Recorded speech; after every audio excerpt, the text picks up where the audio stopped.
I'm Marc Strauss. This is the Midday Show. Every so often, we like to bring in one of our most loyal and coveted advertisers, and these are people that you know well, too. Mike Kearns from Nordines joins us on the telephone right now, and the reason we have Mike on is because this is a big time for people who start to look as the fall starts and the leaves fall, projects for the house. Maybe you want to do a bathroom, put cabinets in your kitchen, add a room, all those things. Everybody's got a different project they'd like to do. So Mike Kearns joins us from Nordines to talk about some of those things. And Mike, I know that one of the things that's frustrating for you as a remodeler is this year, for some reason, getting things like bathroom fixtures and lumber and cabinetry and that sort of thing. It's been a little harder than it would be in any other year, and of course it's all tied to coronavirus, but tell us what you're experiencing. Well, what's going on, and by the way, I'm Mark, it's glad to be here, but what seems to be going on is people are suddenly out of stock of everything. It's the most amazing thing I've ever seen. Items that were stock items are suddenly not even going to be restocked. For whatever reason, vendors can't seem to get them. I have tile men who have just decided that they can't seem to get tile that's manufactured overseas shipped here for whatever reason. Cabinets that are built here aren't being built here because the plants are closed down. I mean, you would think with all the demand out here that employers would be adding to their labor force, but for whatever reason they can't seem to hire anybody. So it's, at least that's the excuse that we get. Normally, Lumber, for example, is a huge problem. All of a sudden, you can't buy treated lumber to save your soul.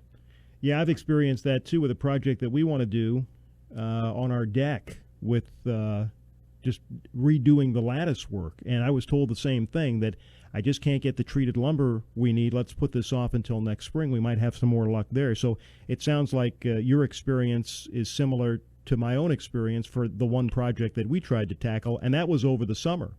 Yeah, and even the quality of the product that you do get is not real great. So I bought some treated lumber for handrail on my own deck, my personal deck, and I had to trim it up with tools and dress it to make it acceptable because it was all that there was. I basically took the bottom of the pile. So you're still doing these projects for people, but what you're saying is they just have to be a little bit more patient. Well, you know, obviously we're in the remodel business, and you don't want to stretch a project out. So what we've begun to experience is we need to make sure that we have this stuff physically in hand before we start into the projects. I told them this morning that first thing I did is go to my vendor and say, here, you got to let me know when you're going to get this stuff so I can schedule when I want to start it. That's just not happened before. We're talking with Mike Kearns from Nordines Remodeling here on WJBC. The bathrooms is something that it never seems that the demand for remodeling, or maybe you want to add a bathroom, a new space, maybe in a basement, maybe you're creating a new bedroom with a bathroom or something like that. You were telling me off the air, bathrooms right now still seem to be one of your top priorities in terms of what your customers would like.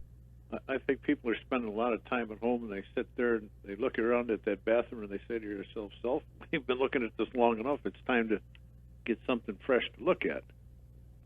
And that's a big job. Bathroom is a big deal, and for the people that are thinking about selling their houses, one of the first things people look at when they go in the house is the bathroom. So it's a big deal. Well, I also think the bathrooms, tell me if I'm wrong, Mike, but the bathroom, and I'm just basing this on the experience we have in our home, the temperature changes in bathrooms I think are bigger than anywhere else in the house, except for maybe the area around, the kitchen stove. But the humidity, the temperature, people taking showers, hot baths, there's water in that room all the time. I'm sure that's a big deal, because what we find in almost every bathroom that we do, we find a lot of builder-grade bath fans. And those things don't do much more than make a lot of noise and move a little air.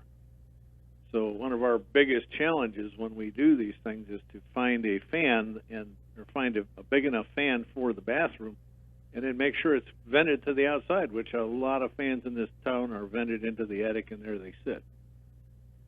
And that's a definite no-no. that hurts the roof and everything. Yeah, talk about that, because I remember when we had a new fan installed in our bathroom, and it wasn't that long after we had, moved into the house, and the person who installed it for us just kind of laughed because he expressed the same thing that you did, that these fans are put in, maybe even when the houses are built, and they just shoot all of that moist air into the attic, and that, he told me, all that's doing is creating weather in your attic, and it's going to hurt your attic, and it's going to hurt the underside of your roof. That's exactly right. It's not uncommon to go up into an attic that has not got the bath fan vented to the outside and look at the underside of the roof, and it's totally black from moisture exposure. That's not at all uncommon, and it's one of the things that we have to deal with. There are ways to deal with it, obviously. We had a lot of people put in bath fans without using an insulated duct, and when you shoot all that warm, moist air through an uninsulated duct, you get condensation, and it comes dripping back into the bathroom down the duct. So we've kind of learned we have to use insulated ducts. We have to vent things to the outside. We have to use fans of sufficient volume to push the air to the outside. And in a lot of cases, builders have simply used the cheapest fan they can get, and none of those are true. We're talking with Mike Kearns from Nordine's Remodeling. Their phone number, if you're inclined to give them a call, maybe you've got a project you'd like to do that you've been talking about for a while, 888-4662, or you can go to their website, nordineremodeling.com. Mike, before we go, we're talking about bathrooms, and we started talking about getting the materials you need for doing projects.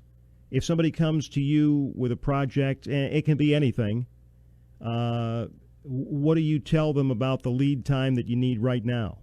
Well, it kind of depends on how extensive the remodel job is. Some bathrooms you can walk into our vendors, depending on who they are, the plumbing supply houses, or whatever, and you can pick that stuff up off the shelf and you're good, and you just move on as fast as you want to. Some, on the other hand, we're experiencing lead times of 3 to 12 weeks. And so it's kind of important to make our selections before we get started on the project and make sure that the material are available to finish. The last thing you want to do is you want to tie up a bathroom for 3 months. That would be a very bad thing. It would, because I don't think I can hold it that long. Yeah, most people can't. It's funny. If it makes you feel any better, I was talking to a guy, and he works for a company that sells and installs generators, and those are a hot item right now for various reasons. We've had some power outages, but then they've got all those fires out west, and the rolling blackouts in California. And he told me, much like what you're talking about with your vendors, is that when they sign up new customers who want generators, these are whole house generators and half house generators, they have to schedule for January and February. That's how far behind the company that manufactures the generators is in getting product out because of the demand. Well, yeah, those things are going on that way. Swimming pools this summer were horribly hard to get. Your hot tubs, I have a client who wants us to put a deck around the hot tub, and he found out now he won't even get that hot tub until November. And he ordered that back in June.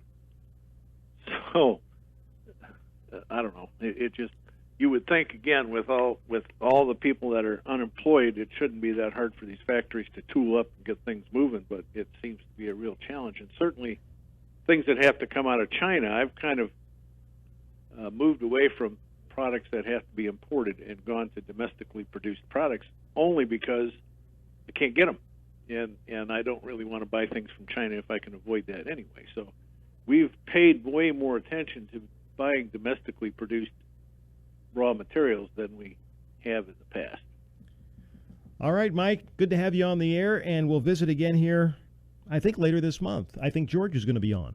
Sounds like a winner to me. All right, Mike Kearns from Nordine's Remodeling. Again, their number is 888-4662, and you can find them on the web at nordineremodeling.com.